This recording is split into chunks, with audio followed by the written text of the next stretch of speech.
नमस्कार। आज की वीडियो में हम जानेंगे कि कंप्यूटर कैसे वर्क करता है, किस आधार पर वर्क करता है और ये इनपुट क्या होता है, आउटपुट क्या होता है। और ये चलिए देखते हैं।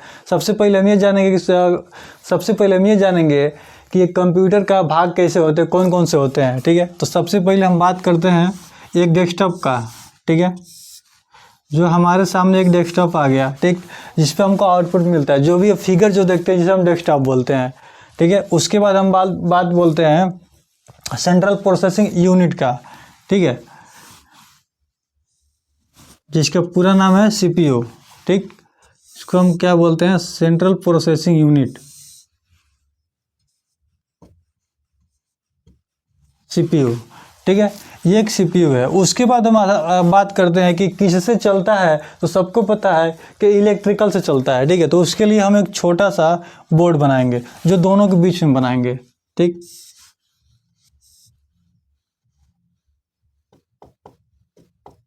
ठीक है, ये बोर्ड हो गया। अब इसको थोड़ा ध्यान देंगे हम कि ये जो लाइट आ गया, तो इस लाइट को, एक लाइट को हम पावर केबल को हम इसमें दे देंगे। ठीक है, इसे हम पावर केबल बोल सकते हैं। ठीक,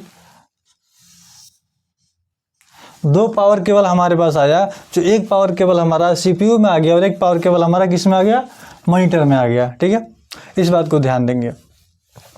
उसके बाद ये क्या किया, ये इसे एक बटन मान लेते हैं। ठीक, अब उसके बाद हम क्या करते हैं, फिर एक वीजीए केबल आता है जो पूरे फिगर को दिखाता है। ठीक है, तो वीजीए केबल क्या आएगा, इस बोर्ड में नहीं जाएगा। वीजीए केबल डायरेक्ट यहाँ से उठेगा और यहाँ पे आ जाएगा, मॉनिटर में आ जाएगा, सीपीयू से मॉनिटर में। इतना समझ में आया। ठीक, उसके बाद ये क्या किया, उसके बाद मान के चलेगा हमारे पास एक कीबोर्ड आ गया।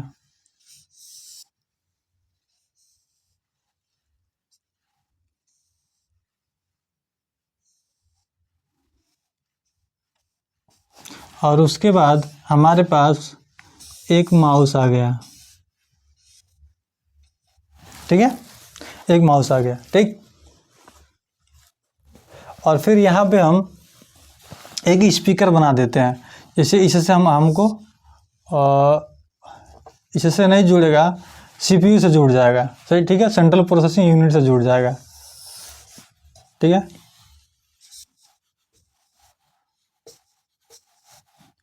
यह एक स्पीकर आ गया।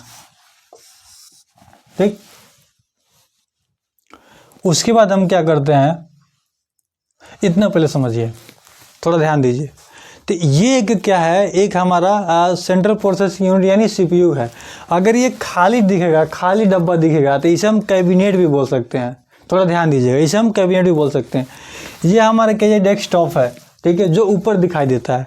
ठीक, अब पूरे डेटा को प्रक्रिया कैसा करता है, अब थोड़ा इसको थोड़ा ध्यान दीजिएगा कि इसमें इनपुट डिवाइस कौन है, आउटपुट डिवाइस कौन है, और प्रोसेसर क्या है। ठीक है, अगर मान के चलिए किसी भी प्रकार का हम डेटा देते हैं। ठीक, अगर मान के चलिए हम देते हैं 2 और +2। ठीक है, अगर 2 + 2 देते हैं तो ये क्या करता है, किसके माध्यम से देते हैं, हम कीबोर्ड के माध्यम से देते हैं इसके अंदर। ठीक, तो इसके अंदर देते हैं तो ये क्या करता है, ये यहाँ 2 शो करता है। ये हमारे लिए शो कर देता है कि हम क्या, कैसी प्रक्रिया कर रहे हैं, किस प्रकार के का वर्क कर रहे हैं इस पे। ठीक है, तो अगर 2 + 2 देते हैं, इसको क्वेश्चन दिया हम। ठीक, इसमें आया, इसमें आने के बाद ये चीज़ यहाँ प्रोसेस किया, प्रोसेस करने के बाद ये क्या किया, यहाँ पे आउटपुट दे दिया। ठीक है, अब ये किससे दिया, ये कीबोर्ड है। ठीक, और ये माउस है, आगे समझ में, और ये स्पीकर है। ठीक, तो इस थोड़ा बस इतना समझिए आप कि इसका प्रक्रिया कैसे चालू किया जाता है, कैसे बंद किया जाता है, इसका वर्क कैसे है। ठीक, आगे समझ में। तो अगर 2 + 2 देगा तो जो भी यहाँ लॉजिकल चीज़ें होंगे, रिजल्ट यहाँ जो भी शो करेगा इस सीपीयू के माध्यम से। मतलब जैसे एक मनुष्य अपने दिमाग से काम करता है, ये ऊपरी हिस्सा जो है इसे काम करता है, वैसे हमारा ये मस्तिष्क है कंप्यूटर का। ठीक है, ये क्या है, मस्तिष्क है कंप्यूटर का। ठीक, जैसे कि अगर इसके डिफिनीशन की बात बोले हम, कंप्यूटर के डिफिनीशन के, तो इसका डिफिनीशन अगर माना जाए तो कंप्यूटर एक इलेक्ट्रॉनिक मशीन है जो हमारे द्वारा, बात को समझिएगा, कंप्यूटर एक इलेक्ट्रॉनिक मशीन है जो हमारे द्वारा दिए गए डेटा इन्फॉर्मेशन पर प्रोसेस करने के बाद एक मीनिंगफुल रिजल्ट देता है। ये डिफिनीशन सुनाने का तात्पर्य हमारा ये था कि ये प्रोसेस जो है यहाँ पे आता है, ठीक। ये जितने भी डिफिनीशन है सबसे इससे मिलता जुलता है, ठीक। तो ये प्रोसेस क्या है, प्रोसेसर, इसी को हम प्रोसेसर बोलते हैं। अब इसके अंदर भी बहुत सारे चीज़ें आते हैं, ठीक है। तो इसमें भी रैम आते हैं, रोम आते हैं, सारी प्रक्रिया आती है। इसे समझने के बाद हम उसको समझेंगे, ठीक। तो बस इतना आप समझिए कि जिसके द्वारा हम डेटा को एंट्री करते हैं मतलब अंदर की तरफ भेजते हैं, जिसके द्वारा हम डेटा को अंदर की तरफ भेजते हैं वो क्या है, इनपुट डिवाइस है। और जिसके द्वारा डेटा को हम बाहर की तरफ निकालते हैं वो आउटपुट डिवाइस है, ठीक है। बस दो बातें समझिए, जिसके द्वारा हम डेटा को अंदर की तरफ ग्रहण करते हैं वो इनपुट हो गया और जो बाहर तरफ जाता है वो आउटपुट हो गया, ठीक। अब उसके बात करते हैं कि रिजल्ट तो हम दे दिए, बट ये काम कैसे करता है, ये प्रोसेसर है, अभी इसी के द्वारा काम करता है, ठीक। तो यहाँ आउटपुट आ गया। आउटपुट में अगर मान के चलिए हम देखते हैं तो इनपुट में कीबोर्ड हो गया, माउस हो गया, ठीक। आउटपुट में जो बाहर की तरफ मतलब एग्जिट करता है किसी भी डेटा को वो आउटपुट में आ गया। जैसे आपका प्रिंटर आ गया, ठीक है, उसके बाद स्पीकर आ गया, स्पीकर मैंने बनाया यहाँ पे, स्पीकर आ गया, मतलब बाहर की तरफ ये डेटा को ट्रांसफ़र करता है, ठीक है। ये चीज़ें आ गई, ठीक। उसके बाद हम बात करते हैं स्ट्रक्चर के। तो देखिए पहले इसको इतना आप समझ गए कि 2+2 हम क्यों यहाँ आपको उदाहरण दिए हैं, क्योंकि यहाँ 2+2 दिए हैं तो यहाँ मतलब यहाँ 2+2 4 आया, ठीक है। अब 2+2 4 क्यों लाया, कैसे लाया और कौन लाया, ठीक है, क्यों लाया, कैसे लाया, कौन लाया। देखिए तो क्यों लाया, क्योंकि ये जोड़ है, ये आंसर चाहिए।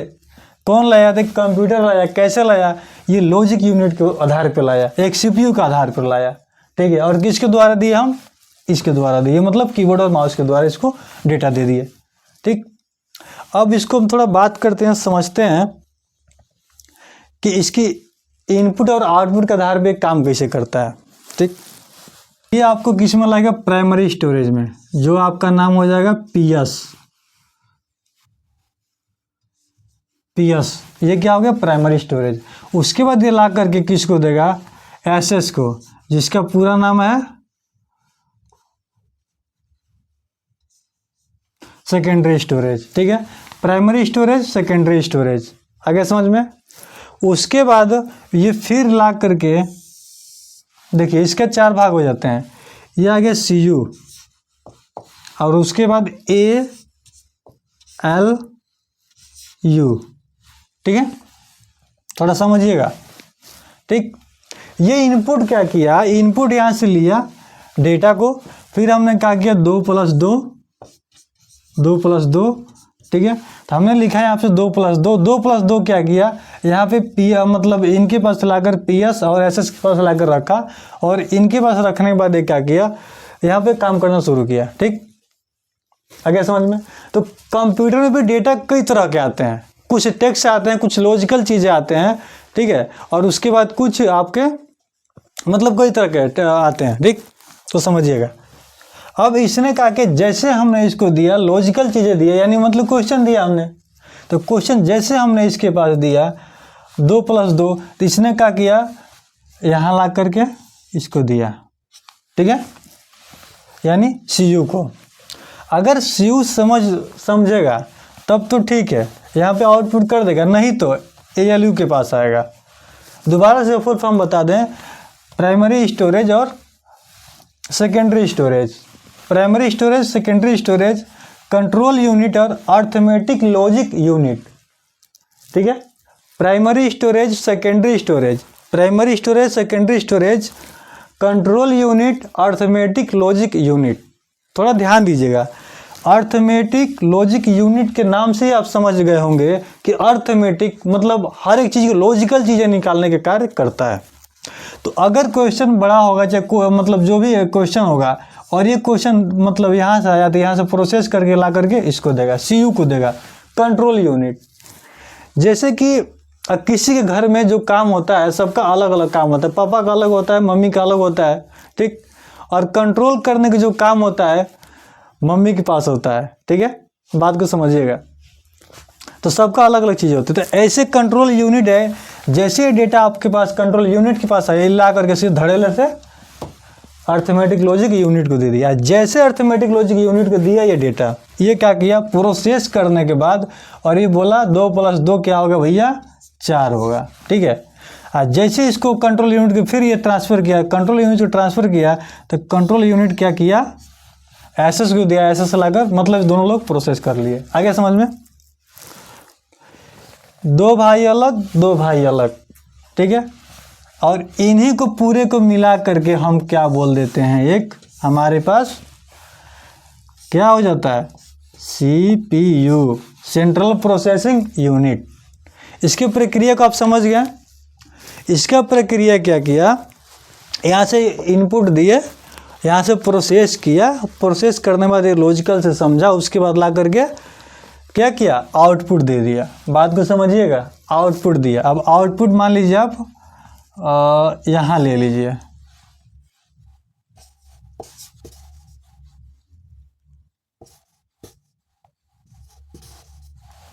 ठीक है, आउटपुट दिया यहाँ पे। ठीक, अब आउटपुट में आप किस तरह से निकालना चाहते हैं, हार्ड कॉपी निकालना चाहते हैं, सॉफ्ट कॉपी निकालते हैं, अगर निकालना चाहते हैं, ये थोड़ा ध्यान दीजिएगा। Hard copy, soft copy. तो हार्ड कॉपी वो होता है जो प्रिंटर के द्वारा हम कागज़ पे एक मतलब A4 साइज पे या किसी भी साइज पे पेज पे हम जो निकालते हैं वो हार्ड कॉपी हो गया। सॉफ्ट कॉपी देखना चाहते हैं तो सॉफ्ट कॉपी जो सिस्टम में ही देखना चाहते हैं उसे सॉफ्ट कॉपी हो गया। ठीक है, तो अगर हमें हार्ड कॉपी निकालना होगा तो यहाँ एक प्रिंटर के द्वारा हम निकाल सकते हैं, आउटपुट दे सकते हैं। ठीक, उसके बाद हम क्या बात करते हैं, अब इसमें भी कई तरह के इसके पास भी लॉजिक होते हैं, रूल नियम होते हैं।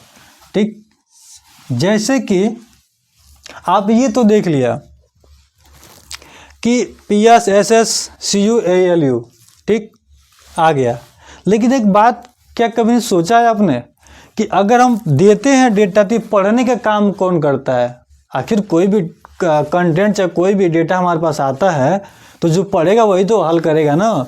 ये जो क्वेश्चन दिए हैं तो 2 + 2, अब इसके बीच में 2 मान लीजिए अगर माइनस लग जाए और प्लस में लाकर दे दे तो कैसे समझेंगे? तो इसको समझने के कार्य को हम क्या बोलते हैं, 2 भाई और मिल जाते हैं आपका। पहला क्या है, रैम, और दूसरा रोम। तो पहला क्या हो गया,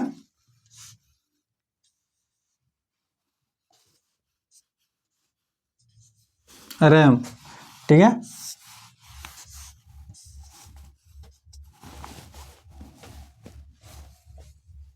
बात को समझिएगा। ठीक, रैम हो गया, और दूसरा क्या हो गया, रोम। ठीक, पहला क्या होगा, रैंडम एक्सेस मेमोरी, और दूसरा क्या होगा, read only memory. Random access memory, read only memory. बात को समझिएगा। ठीक, अब रैंडम एक्सेस मेमोरी, ठीक, इन दोनों का भी अलग अलग काम होता है। ठीक, अब इसमें अगर ला दिया क्वेश्चन को, ठीक, देखिए रीड ओनली मेमोरी क्या करता है, थोड़ा बात को समझिएगा। रीड मतलब क्या होता है, रीडिंग मतलब पढ़ना। तो रीड ओनली मेमोरी क्या करता है, इसी डेटा को पढ़ने का कार्य करता है, इसका सिर्फ पढ़ना काम होता है और पढ़ करके डेटा को करता है। अब देखिए, अब ये पढ़ने का काम करता है, ठीक, रोम। अब ये पढ़ करके डेटा को दे देता है, ये प्रोसेस करने के बाद ये दे देते हैं। अब डेटा अगर मान के चलिए 2 + 2, एक बात और समझिए कि हमने क्या किया, हम किसी कंपनी में गए और कंपनी में जाने के बाद क्या किए कि डेली हमको, ठीक, डेली हमको एक पेज डेटा मतलब कोई लेटर लिखना है और एक ही लेटर लिखना है, सेम टू सेम वही लेटर लिखना है। ठीक, और डेली लिखना है। ठीक, जाते समय और फिर आते समय, इनमें और आउट में। ठीक, तो हम क्या वही करेंगे कि डेली फिर 1 घंटा टाइम वेस्ट करेंगे, सुबह में एंट्री में और फिर एग्जिस्ट में 1 घंटा, 2 घंटा खत्म हो गया। ठीक, तो इस काम को आसान बनाने के लिए हमारे पास स्टोरेज का नाम रखा गया होगा। स्टोरेज आप लोग देखे होंगे, जिसके कैपेसिटी जो होता है उसे मतलब डेटा को ग्रहण करना, रखना, संभाल करके रखना। जैसे कि मान के चलिए ये मार्कर हमने पढ़ा रहा है, इस मार्कर से हम आपको पढ़ा रहे हैं। ठीक, पढ़ाने के बाद अगर मान के चलिए कि इसको कहीं रखना हो तो ऐसा नहीं ना कहीं फेंक देंगे, कोई लेकर चला जाएगा। ठीक, तो इसको स्टोरेज करने के लिए, इसको रखने के लिए हम किसका प्रयोग करिए, मतलब स्टोरेज लाए हैं इसमें। ठीक, तो ये जो काम करता है रैंडम एक्सेस मेमोरी, ये दोनों लोग समझ बूझ करके डेटा को रखते हैं अपने पास, ठीक।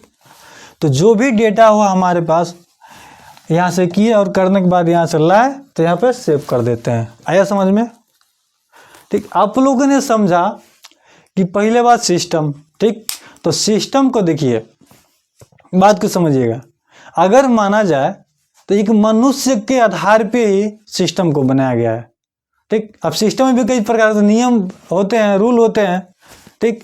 तो हम कंप्यूटर की बात कर रहे हैं। तो जैसे कि माना हमारे पास 2 हाथ है, आगे समझ में, उसके बाद दिमाग है, जैसे जैसे वैसे इसको आधार पे बनाया गया है, ठीक। अगर हम डिफिनीशन की बात करते हैं, इनपुट और आउटपुट की डिफिनीशन, अगर कोई आपसे पूछ दे कि इनपुट का डिफिनीशन क्या होता है, आउटपुट का डिफिनीशन क्या होता है, ठीक है, हार्ड कॉपी क्या होता है, सॉफ्ट कॉपी क्या होता है, तो इस बात को थोड़ा ध्यान दीजिएगा, ठीक है। अगर इनपुट की कोई बात बोले तो आपको ये बोलना है कंप्यूटर का वो भाग जिसके द्वारा हम डेटा को अंदर की तरफ ट्रांसफर करते हैं, ठीक है। क्या करते हैं, अंदर की तरफ ट्रांसफर कर देते हैं, ठीक। कंप्यूटर का वह भाग कीबोर्ड और माउस, कंप्यूटर का वह भाग कीबोर्ड माउस जिसके द्वारा हम डेटा को अंदर की तरफ ट्रांसफर कर देते हैं, यानी सीपीयू के अंदर ट्रांसफर कर देते हैं, ठीक है। वो क्या हो गया, इनपुट हो गया। आगे समझ में। और कंप्यूटर का वह भाग जिसके द्वारा डेटा को बाहर की तरफ हम एग्जिट करते हैं, ठीक है। बाहर की तरफ क्या करते हैं, एग्जिट करते हैं, जैसे प्रिंटर, ठीक है, प्रिंटर। तो ये क्या हो गया, आउटपुट हो गया। आगे समझ में। अब आउटपुट में भी आप अपने आधार पर ले सकते हैं, और ऐसा नहीं है कि आउटपुट सिर्फ एक ही हो सकता है, ठीक। आप इलेक्ट्रिकल भी देख रहे होंगे, उसमें भी आपका इनपुट आउटपुट होता है, ठीक। तो ये सब चीज़ें होते हैं। तो ये रहा है आपके पूरे सिस्टम की प्रक्रिया, स्ट्रक्चर, जो आपका इनपुट में लाया, प्रोसेस किया, उसके बाद आउटपुट में लाया, यहाँ पे मेमोरी को सेव कर दिया। आगे समझ में। अब स्टोरेज की जो बात बोल रहे हैं, स्टोरेज को अगले वीडियो में लाएंगे, ठीक है, क्योंकि स्टोरेज जो है इसी की तरह स्ट्रक्चर बनाकर समझाना पड़ेगा, ज़्यादा लंबा हो जाएगा, लेंदी हो जाएगा, ठीक है।